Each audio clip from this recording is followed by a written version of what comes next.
इनका सबसे पहला रूप है शैलपुत्री। शैलपुत्री अर्थात पर्वतराज हिमावन की पुत्री, और इसी कारणवश इन्हें वृषारुधा के नाम से भी जाना जाता है।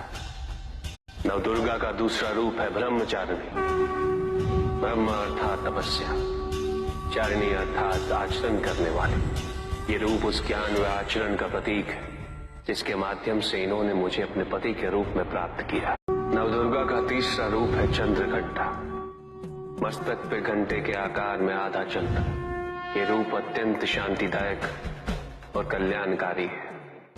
विभिन्न प्रकार के अस्त्र और शस्त्र इनकी 8 भुजाओं में सुसज्जित है।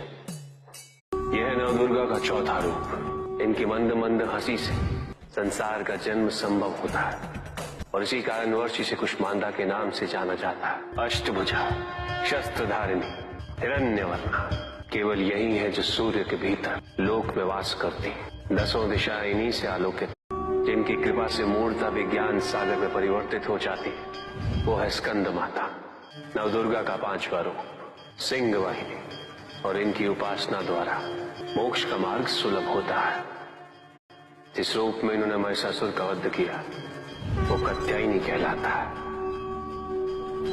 इनकी आराधना करने से अर्थ, धर्म, काम और मोक्ष फलों की प्राप्ति होती है। ये रूप कालरात्रि रूप कहलाता है।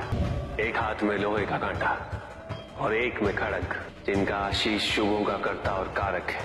ये अंधकार का विनाश करती हैं। इनकी आराधना करने से असुरी शक्तियां भी भयभीत हो जाती हैं। ये इनका महागौरी रूप है।